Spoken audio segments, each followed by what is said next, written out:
Hello friends, मैं प्रीति Sharma CDP के class में आपके लिए आज मैं मनोविज्ञान लेके आई हूँ, जिसे साइकोलॉजी कहते हैं।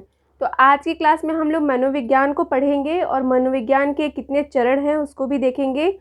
जो आपके सी टैट, यूपी टैट या सुपर टैट और जो केवीएस की वैकेंसी है उससे भी रिलेटेड क्वेश्चन इसमें से बनते हैं। मीन्स कि ये बहुत ही इम्पॉर्टेंट टॉपिक है। तो चलिए समय को वेस्ट ना करते हुए हम लोग मनोविज्ञान को पढ़ते हैं कि मनोविज्ञान आखिर है क्या, इसका उद्भव और विकास कब, कैसे और कहाँ हुआ। तो आइए देख लेते हैं। मनोविज्ञान अर्थात इंग्लिश में इसे साइकोलॉजी के नाम से जाना जाता है।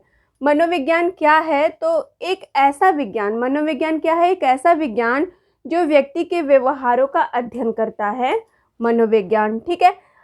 यह व्यक्ति के अंदर मानसिक एवं दैहिक प्रक्रिया, अब कह सकते हैं कि मानसिक और दैहिक प्रक्रिया क्या होती है। तो जैसे कोई भी चिंतन हो गया, भाव हो गया, मनोवृत्ति हो गई, मानव के स्वभाव के बारे में उसका ये अध्ययन करता है। ठीक है। अब आइए देख लेते हैं मनोविज्ञान का उद्भव कैसे हुआ, या मनोविज्ञान शब्द साइकोलॉजी का जो है उद्भव कहाँ से होता है। तो देखिए, साइकोलॉजी यह अंग्रेजी भाषा का शब्द है जो यूनानी भाषा के साइकी, अर्थात साइकी का अर्थ यहाँ पे आत्मा से लिया गया है, और साइकी और लोगस, अर्थात लोगस का मतलब अध्ययन या विचार विमर्श। अगर इन दोनों को मिला देते हैं तो इन दोनों को मिला के साइकोलॉजी का डेवलपमेंट हुआ, अर्थात मनोविज्ञान का डेवलपमेंट हुआ। आइए देख लेते हैं मनोविज्ञान के कितने चरण है, या मनोविज्ञान के कौन कौन से चरण हैं, जिससे कि हमारा मनोविज्ञान को अलग अलग भागों में बांटा गया। तो आइए देखिए, यहाँ पे मनोविज्ञान के मुख्य रूप से 4 चरण हैं, या मनोविज्ञान को 4 चरणों में बांटा गया है स्टार्टिंग के। ठीक है। पहला जो हमारा जो मनोविज्ञान का जो चरण है, जिसे हम आत्मा का विज्ञान अर्थात सोल। ठीक है। फिर दूसरा हमारा आ जाता है मन का विज्ञान, जिसे माइंड कहते हैं। चेतना का विज्ञान, कॉन्शियसनेस। और चौथा आपका व्यवहार का विज्ञान आ जाता है। ठीक है। व्यवहार के विज्ञान अर्थात बिहेवियर। ठीक है। तो अब हमें इन्हीं चारों को पढ़ना है, और एग्ज़ाम में कभी कभी इससे भी संबंधित क्वेश्चन बनता है। तो आइए देखिए कहाँ से बनता है और कैसे। तो देखिए, पहला जो हमारा जो है आत्मा का विज्ञान, जिसे आपका सोल मतलब आत्मा से संबंधित है। अर्थात कुछ जो हैं ग्रीस और यूनान के दार्शनिकों ने 16वीं शताब्दी में ये माना कि मनोविज्ञान क्या है, आत्मा का विज्ञान है, या ये आत्मा का अध्ययन करता है मनोविज्ञान। ठीक है। इसको मानने वालों में जो प्रमुख दार्शनिक हैं, जिसमें सुकरात, प्लेटो, अरस्तु और डेकार्टे आते हैं। ठीक है। तो ये जो अगर कभी पूछता है कि आत्मा के विज्ञान को मानने वाले कौन कौन से दार्शनिक थे, तो आप क्या बताएंगे? सुकरात, प्लेटो, अरस्तु और डेकार्टे। ठीक है। आइए दूसरा देख लेते हैं, मन का विज्ञान अर्थात माइंड, मन अर्थात माइंड का। अब देखिए, इसमें इसकी शुरुआत कब हुई? तो 17वीं शताब्दी से लेकर 18वीं शताब्दी तक इसकी शुरुआत मानी जाती है। और कुछ दार्शनिकों ने, कुछ विद्वानों ने कहा कि ये जो है मनोविज्ञान आत्मा का विज्ञान ना होके ये क्या करता है? मन का अध्ययन करता है, ये मन का विज्ञान है। अब आइए इसको देखते हैं कि इसे मानने वाले कौन कौन से मनोवैज्ञानिक या दार्शनिक हैं।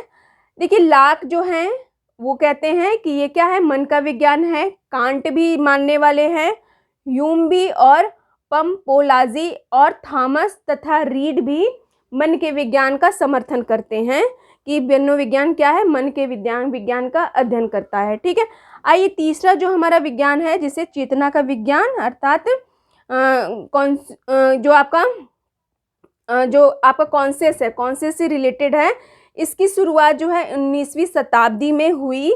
और इसे देखिए, अब चेतना अर्थात आपका अगर चेतना की बात कही जाए तो यहाँ पे कह सकते हैं कि चेतना अर्थात अनुभूति से तात्पर्य कहा जाएगा, कि चेतना से तात्पर्य क्या है?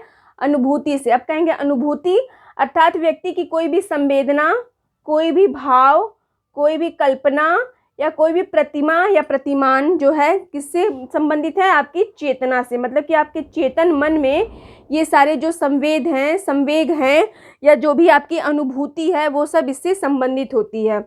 तो इसको मानने वाले कौन कौन से मनोवैज्ञानिक हैं? वुंट, टिचनर, विलियम जेम्स एवं जेम्स सली जो हैं ये कहते हैं कि मनोविज्ञान किसका अध्ययन करता है? चेतना का, मनुष्य के चेतना का, मनुष्य के चेतन मन का ये अध्ययन करता है। तो ये उनको मानने वाले प्रमुख मनोवैज्ञानिक हैं। आइए जो हमारा चौथा और हमारा लास्ट जो है चरण है वो बहुत ही इम्पोर्टेंट आपके एग्ज़ाम से रिलेटेड, क्योंकि ये जो है अब हम इस चौथे चरण में ही चल रहे हैं और अभी भी हम क्या मानते हैं कि मनोविज्ञान क्या है? व्यवहार का अध्ययन करता है, अर्थात बिहेवियर का, मनुष्य के बिहेवियर का क्या करता है? अध्ययन करता है। इसका जो प्रचलन है वो 20वीं शताब्दी से लेके अब तक ये लोग ये मतलब कि विश्वास या कह सकते हैं कि ये तर्क यही मान रहे हैं कि मनोविज्ञान किसका अध्ययन करता है? व्यवहार का अध्ययन करता है, मनुष्य के व्यवहार का। अब इसको मानने वाले आप कहेंगे कौन कौन से मनोवैज्ञानिक हैं? तो इसे मानने वाले वॉटसन, वुडवर्थ, मैकडूगल और स्किनर इन विचारधारा को मानते हैं कि ये जो है मनोविज्ञान व्यवहार का अध्ययन करता है। अब कुछ चीज़ें जो हैं आपके एग्ज़ाम से भी रिलेटेड कुछ टॉपिक्स हैं, जैसे कि मनोविज्ञान में व्यवहारवाद, बिहेवियरिज्म क्या है? तो देखिए मनोविज्ञान में व्यवहारवाद की जो शुरुआत जो की गई वो 20वीं सदी के पहले दशक में इसके बारे में शुरुआत हुई और इसके विषय में जो अध्ययन किया जेबी वॉटसन ने किया, जेबी वॉटसन के द्वारा किया गया। कब किया गया? 1913 में किया गया और हॉपकिंस विश्वविद्यालय में ये अध्ययन किया गया। ठीक है, तो ये जो है कुछ मनोविज्ञान की कह सकते हैं इतिहास के बारे में या मनोविज्ञान का डेवलपमेंट कैसे हुआ, मनोविज्ञान के बारे में प्रमुख दार्शनिक, मनोवैज्ञानिक, मनोविद क्या क्या सोचते हैं, उनकी क्या क्या मान्यताएं हैं। तो इस तरह से देख सकते हैं कि मनोविज्ञान की शुरुआत किस प्रकार से हुई। तो एग्ज़ाम के पॉइंट से आप ये सब टॉपिक आप ध्यान में रखिएगा और आपके हर एक एग्ज़ाम में पूछे जाने वाले इसमें से कुछ ना कुछ टॉपिक्स आते रहेंगे। तो चलिए इसके आगे भी हम लोग देखते हैं और देखते हैं कि किस तरह से मनोविज्ञान का जो है अध्ययन और वॉटसन के व्यवहारवाद के बारे में हम देखते हैं। तो चलिए आगे हम लोग देखते हैं। तो मन के जो विज्ञान के बारे में हमने पढ़ा, मनोविज्ञान के बारे में, आइए हम मनोविज्ञान के कुछ प्रमुख जो हैं परिभाषा को देख लेते हैं कि कौन कौन सी प्रमुख परिभाषा है जो हमारे एग्ज़ाम के पॉइंट ऑफ व्यू से बहुत ही इम्पोर्टेंट है।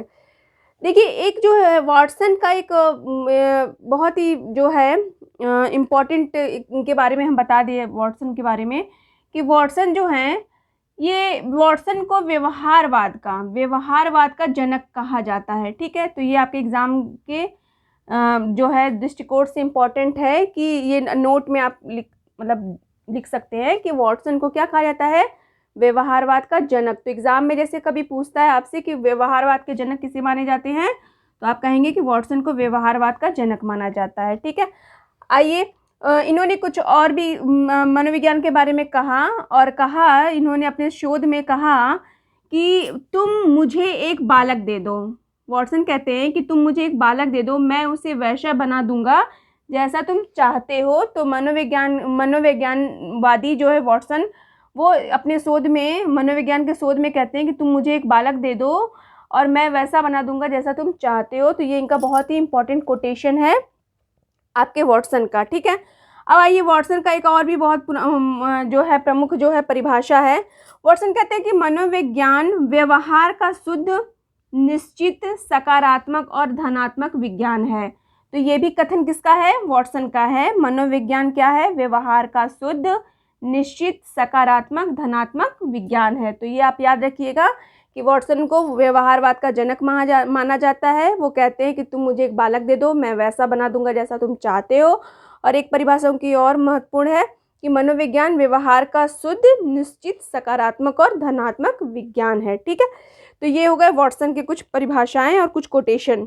आइए वुडवर्थ का क्या कहना है। वुडवर्थ की जो परिभाषा है, वुडवर्थ कहते हैं मनोविज्ञान ने सर्वप्रथम अपनी आत्मा का त्याग किया। अर्थात जब हम मनोविज्ञान के इतिहास को पढ़ते हैं तो सबसे पहले क्या किया? मनोविज्ञान ने किसका त्याग किया? अपनी आत्मा का त्याग किया। ठीक है, फिर मन में मस्तिष्क को व्यवहार का क्या किया? मन में मस्तिष्क का त्याग किया। अब उन्हें पहले तो आत्मा का त्याग करते हैं, फिर मन में मस्तिष्क का क्या करते हैं, त्याग करते हैं। मतलब आत्मा का त्याग करते हैं, फिर मन का त्याग करते हैं, और उसके बाद फिर अपनी चेतना का, फिर उन्होंने किसका त्याग किया, चेतना का त्याग किया। और वर्तमान में क्या है, मनोविज्ञान क्या है, व्यवहार का विज्ञान कहा जाता है। तो ये कथन किसका है, वुडवर्थ का है कि मनोविज्ञान ने सर्वप्रथम अपनी आत्मा का त्याग किया, फिर मन में मस्तिष्क का त्याग किया, फिर अपनी चेतना का त्याग किया, और वर्तमान में मनोविज्ञान को व्यवहार का विज्ञान कहा जाता है। ठीक है, तो ये वुडवर्थ को याद रखिएगा, वर्तमान के साथ आप जोड़ के इसकी परिभाषा याद रख सकते हैं। ठीक है, अब आइए स्किनर का क्या कहना है, स्किनर ने मनोविज्ञान के बारे में क्या कहा है। तो स्किनर कहते हैं कि मनोविज्ञान व्यवहार और अनुभव का विज्ञान है। स्किनर का मानना है कि मनोविज्ञान किसका अध्ययन करता है, व्यवहार का और अनुभव का क्या करता है, अध्ययन करता है। इसीलिए वो मनोविज्ञान को व्यवहार और अध्ययन और अनुभव का विज्ञान कहते हैं। ठीक है, तो ये स्किनर का है।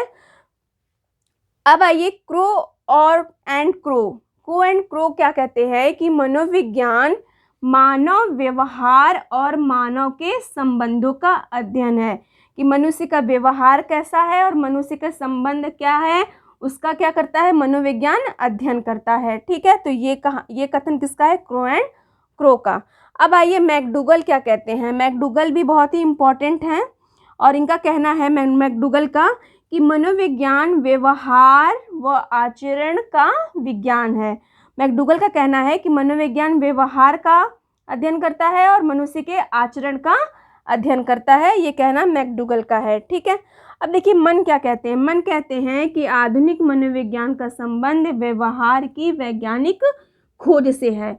अर्थात मनोविज्ञान में हम किसकी खोज करते हैं, मानव के व्यवहार की वैज्ञानिक खोज करते हैं। ठीक है, कि मनुष्य का व्यवहार कैसा है, उसकी चेतना कैसी है, उसकी जो है उसके जो कह सकते हैं कि बिहेवियर, व्यवहार अर्थात बिहेवियर, उसकी चेतना, अभिव्यक्ति, उसकी जो है मनोवृत्ति, उसके जो है उसके व्यवहार में क्या क्या परिवर्तन होता है, वो वातावरण के साथ किस तरह से समायोजन करता है, उसका चेतन मन क्या कहता है, उसके मन और भाव का भी क्या करता है, खोज करता है, और वो भी वैज्ञानिक। ठीक है, तो ये हो गया मन का। मन अर्थात यहाँ पे कह सकते हैं मन का कथन, मन अर्थात इसको जोड़ सकते हैं व्यवहार की वैज्ञानिक खोज, अर्थात व्यवहार वैज्ञानिक खोज कौन कर रहा है, मन कर रहे हैं। तो ये आप इस ट्रिक से याद रख सकते हैं।